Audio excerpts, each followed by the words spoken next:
Man? I don't know if you guys can hear me, but let me turn the light on, man. Woo, not that one. Not that one either. That one. Yes. What's going on, man? Y'all go ahead and join the live, man. I got something to talk to you guys about. Hope you guys can hear me perfectly fine. I'm up here driving. I've been thinking about this, right? One thing I want to ask you guys, right? I don't really understand you citizens of America that live in upstate New York and a lot of these East Coast states. And the reason why I say I don't really understand you guys now, I know I'm going off track a little bit, but I just got to let this out. The reason why I say I don't understand you upstate New York drivers, your East Coast New York drivers, and the rest of y'all East Coast, because during snow season and there's black ice all over the freaking floor, you guys are going 100 miles per hour. If you guys think I'm lying, I'm just talking shenanigans. I got a video, right? I have a video, one of my first video, a freaking idiot in Connecticut was speeding during snow season. It was in February, right? And spun out. Almost had a head-on collision. If it wasn't for my quick reaction, it would have been a tragedy, right? Guess what? This dumb idiot, this idiot freaking proceeded to go faster. Right after he caught traction, he went faster, man. And I don't understand you guys. You guys would drive 100 miles per hour in the snow and ice, but when it comes to a little rain, what's going on? Go ahead and subscribe to the channel. You heard? When it comes to a little rain, when it comes to a little itty, small little rain, you guys got your hazard on. You guys are driving 45 miles per hour. You guys are like shaking. You got the high beam on. Like I don't really understand y'all up north drivers. Y'all don't make sense to me.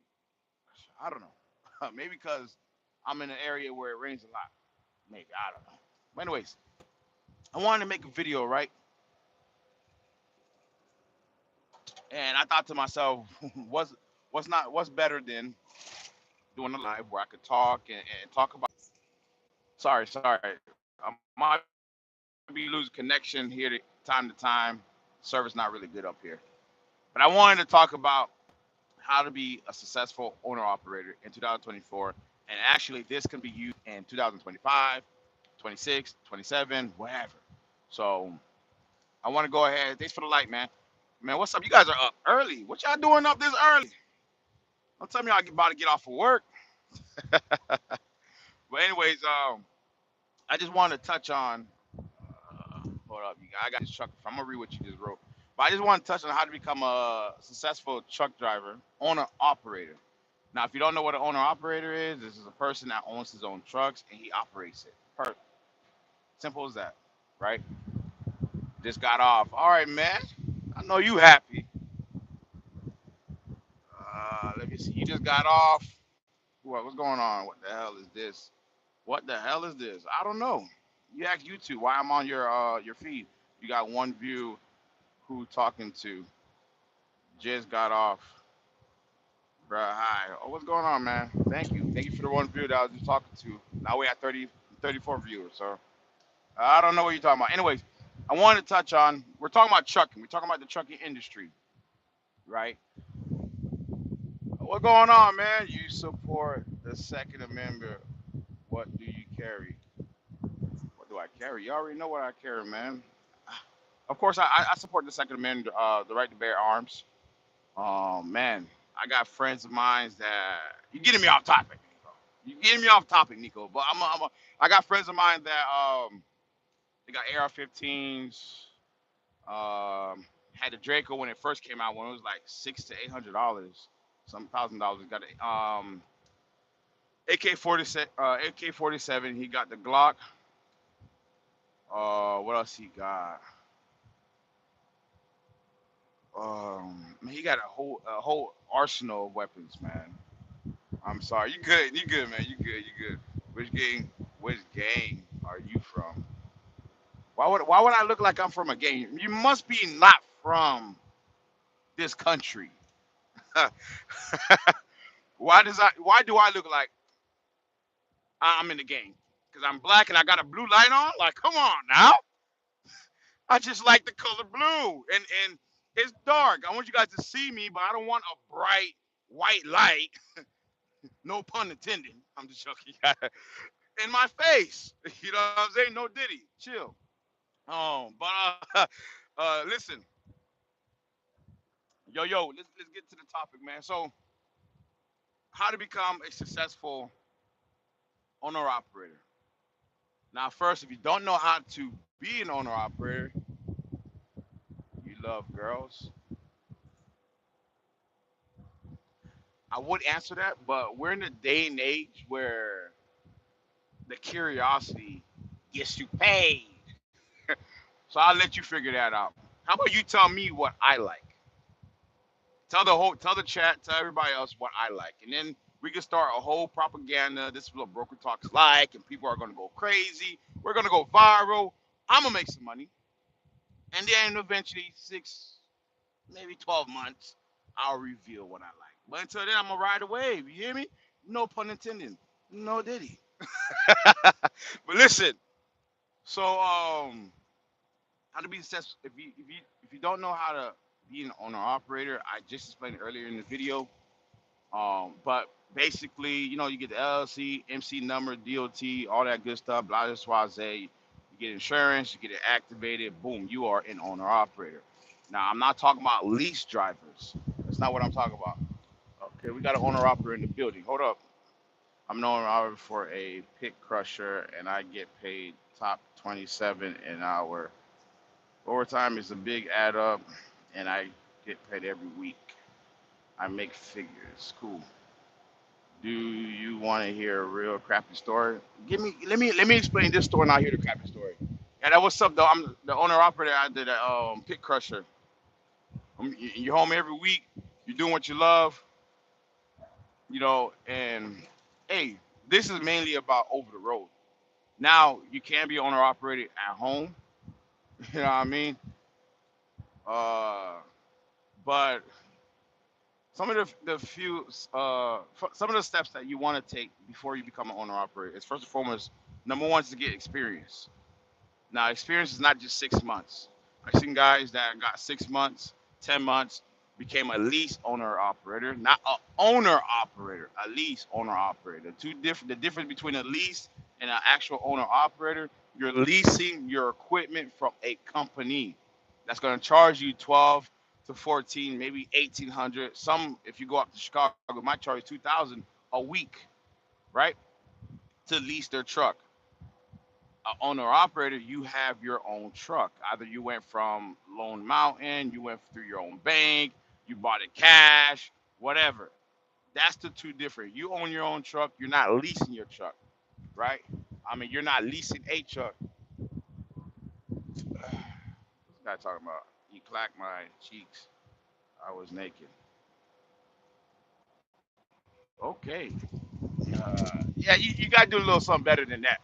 I need something more potent. I need something that's gonna make them go wild. Clapping your cheeks, you was naked. That doesn't do nothing. You see what I just did? I just bypassed that whole thing. That ain't nothing. Give me something better than that. Give me something better than that. How was your night? My night just started, man. My night just started. I got a long day today. But that's the difference between a lease and an owner operator. Now, before, like I was saying, number one, you want to have the experience. You hear me? You want to have the experience. You want to be able to have at least 2 to 5 years experience as a company driver, right? Now, if you want to jump and try to lease and all that stuff, you can while you're getting your experience.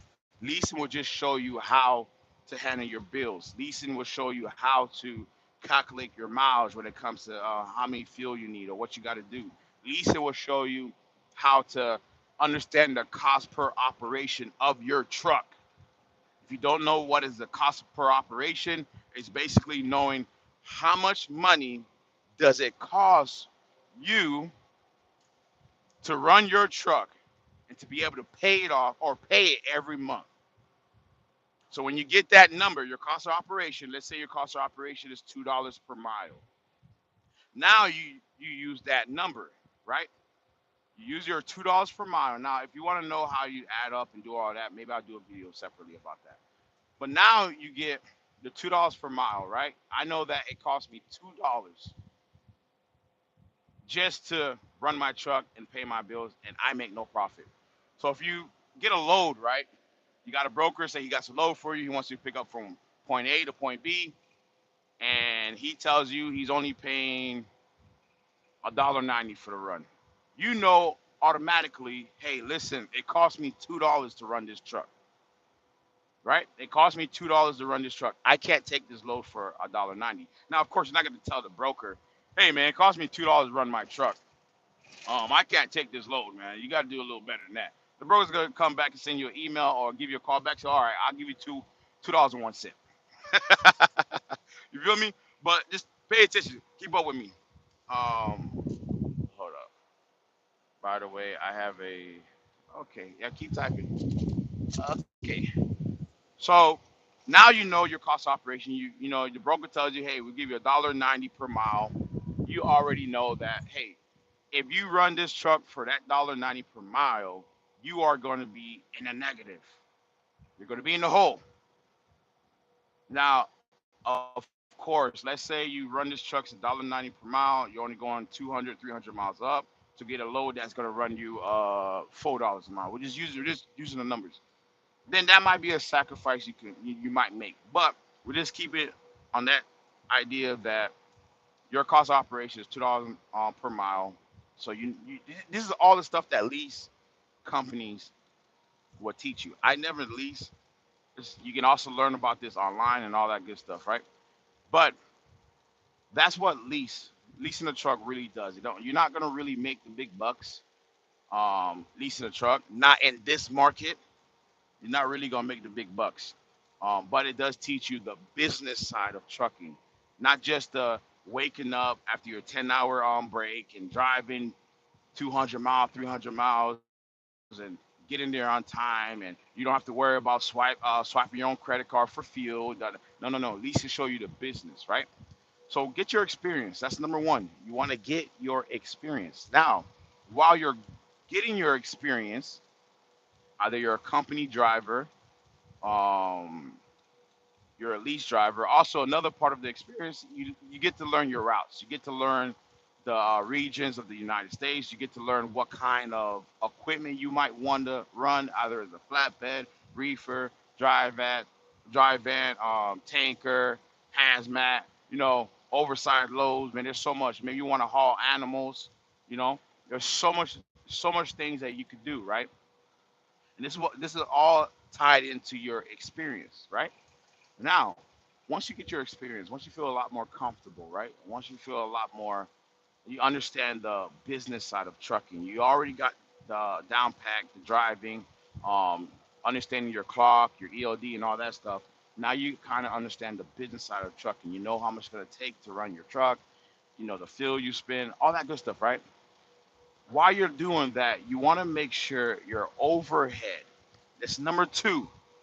You want to have a low overhead as possible.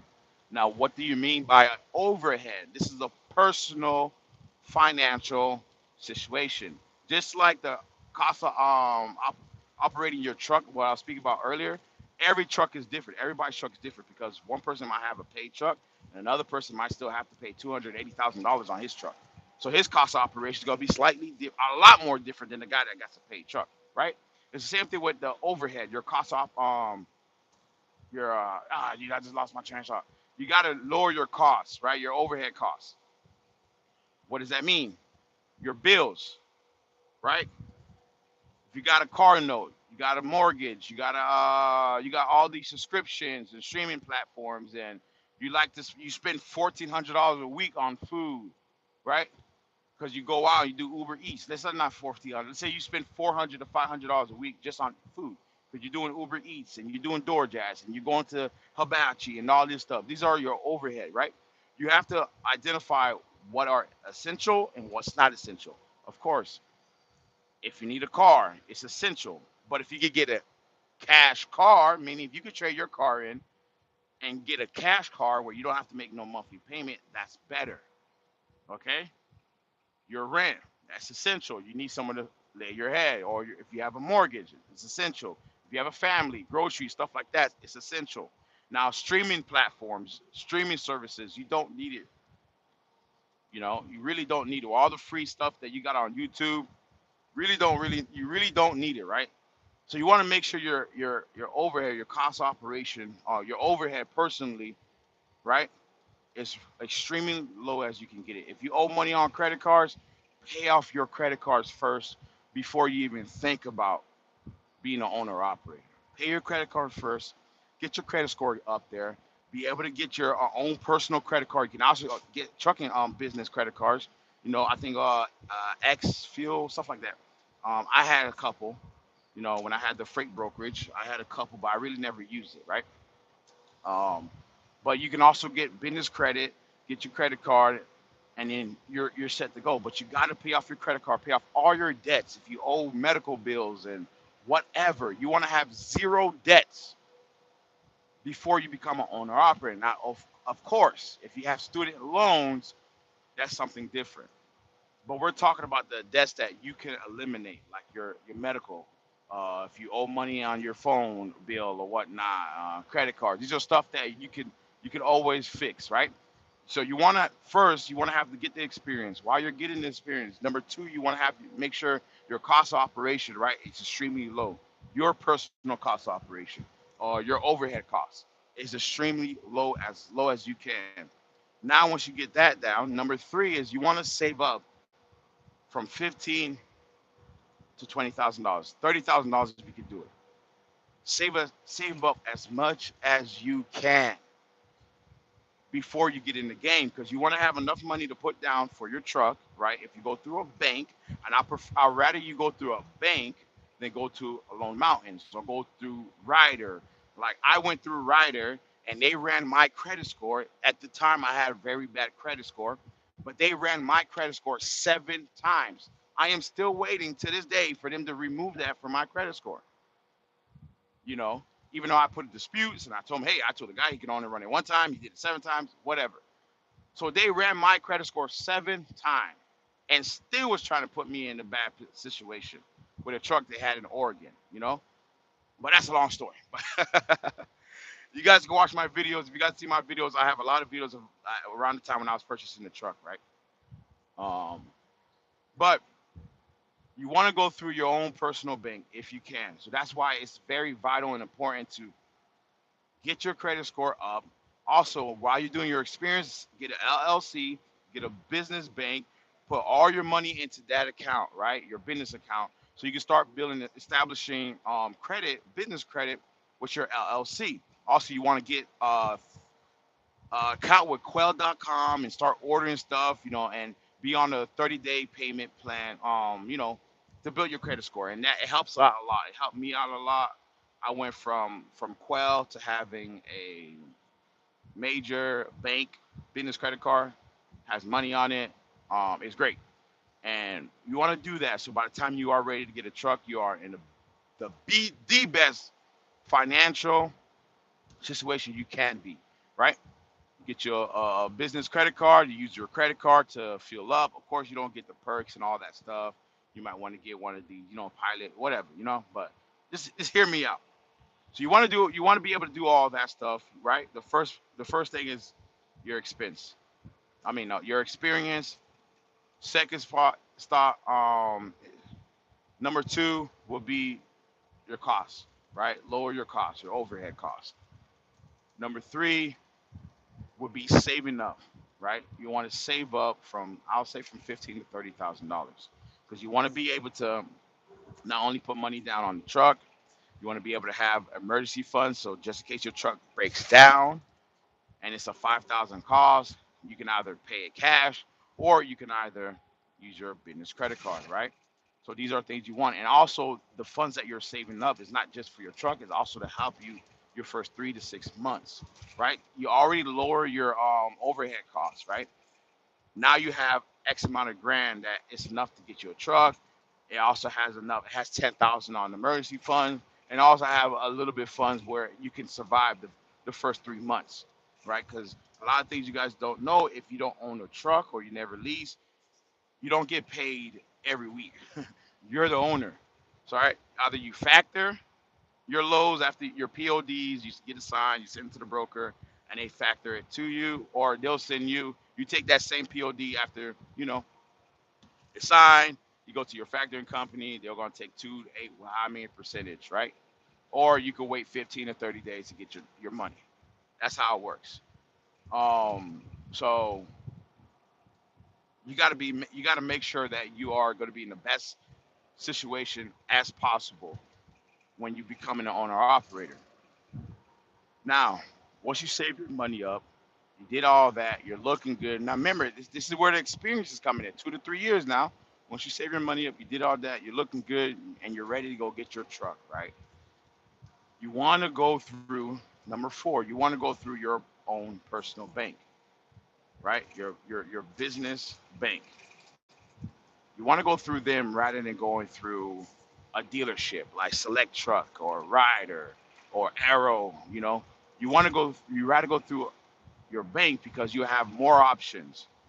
You're not stuck on one particular dealer like Ryder or like Select Trucks or like Arrow. You guys know the rest. You can either go driving, like right now I'm driving, I can see a truck that's for sale that's 20, 30, $40,000, and it was privately owned. The guy just wanted to sells it. Good Peterbilt, good Freightliner. Well, I got a loan from my bank for $50,000. I can go ahead and buy this truck cash. You can't do that if you're getting financed through Ryder. You can't do that if you're getting financed through Lone Mountain. You can't do that if that's why you want to build your credit. You want to have a phenomenal credit score. You want to have a zero debt, so you can be able to use the bank's money to purchase your first truck. You still have money saved up. Man, you actually have enough money to pay the truck off. But that's your emergency fund. Your truck's going to start generating you money, right? This is going to be your investment. So you want to use your own personal bank to get your truck, rather than you going to these riders and all these third party truck dealerships, because they're going to run your credit, and then you're going to have to wait 2 years for it to come off. And after you do all that, you got your truck. You also got to pay for your F9, all that trailer. You know, get your endorsements. Get your hazmats, get your doubles and triples. Because if you want to sign up with Landstar, you got to have your hazmat. A lot of these companies that you can lease your truck under, you need your hazmat, right? And the best thing, the cool thing about being an owner operator is, excuse me, the cool thing about being an owner operator is you don't like this company, you go to another company. Simple as that. And that's how I strongly believe that you could actually be successful. Now, doing all that, would that help you make the 2 to 3, 4, 5, 6, $10,000 a week? Yes, no, I don't know. It all depends on what are you hauling, what's your equipment, and what's your specialty. And that's where all where experience comes through. The main thing about becoming an owner operator is having the experience. You want to know what your specialty, what niche you're going to have, and what you want to focus on. Either you're going to focus on over the road, either you're going to focus on finding local brokers that's regional to you where you live at, that you trust. Either you're going to sign up to a major shipping company like a FedEx or whatever.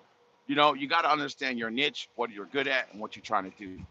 Once you understand that, you can either start attacking that lane, that alley, and that can help you become a successful truck driver, owner operator. But your first 2 years as an owner operator, right? Your first 2 years as owner operator, it's going to be a lot of sacrifice. Like, I'm gonna give you a quick hint, right? I'm gonna give you a quick jewel. Now, you could once you get anybody can open up an LLC, right? You open up, let's say you just became a truck driver, you got your license, you sign up to one of these major carriers, right? You open up your LLC. You got your LLC. You pay $400. I think we pay like 400 some bucks for our MC DOT number, right? You pay 400 some bucks, right, for your MC DOT number. Now your company is on the Safer website with your MC number and your DOT number, right? Cool. Now 3 years from down the line, in the back of your head, you're saying to yourself, man, I got 3 years on my MC and my LLC. I could get a lower insurance premium, right? Wrong. All right, bye. Take care. See you on the next one, buddy. But That is not true. Damn, this truck is swerving. My bad, bro. Hey, before I go continue on my little rant, one thing I don't understand is you see me driving faster than you. Why are you trying to fight me on the curve? Like I don't understand truck drivers. They'll drive slow, and the minute you go to the left lane to gently pass them, they want to go a lot faster. And not only that, they want to do it at a curve. Bro, you had no rush when I was behind you. Pause. But now you see me passing you, you trying to beat me on the curve. That made no sense. Man, going back to what I'm saying. Now you thinking that, hey, I got my LLC, my MC number, had it for 3 years. I'm ready to get a truck. I'm gonna get a low premium. False, wrong. Try again.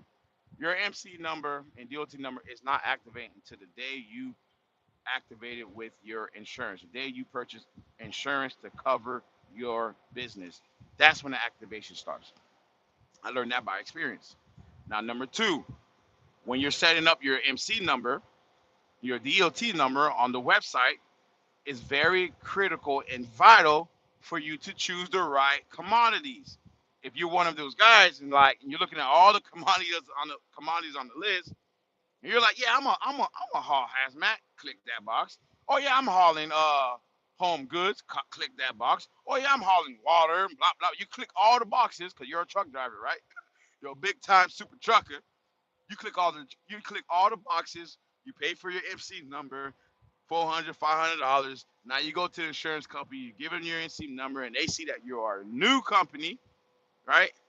And you click all the freaking boxes. Now your premium is about $2,000, $3,000 a month, and you're trying to figure out why the hell am I paying $3,000 to $4,000 a month? Because you're a dummy. You click all the freaking boxes. So going back to that, when you setting up your MC number, your DOT number, this is for truck drivers. Don't really particular proclaim to like brokers, but I had an MC number, DOT. But when you're setting up your MC number and actually what commodities you're moving, just pick general home goods. Boom, that's it. That's it. And you're good. That will help your premium your first year. You're still going to get screwed, right? But it'll help your premium your first year. Number two, another trick you can do is when you set up your LLC, guess what? You can set up your LLC anywhere in the United States. One state that has cheap insurance is North Carolina. So I live in Arizona. I'm gonna set up my LLC in the state of North Carolina because Arizona's insurance premiums are high. So what I do, I go on the North Carolina state website, set up the LLC. I get me a virtual office that have forwarding mail, right? Mail goods sit there and it gets forwarded to my address.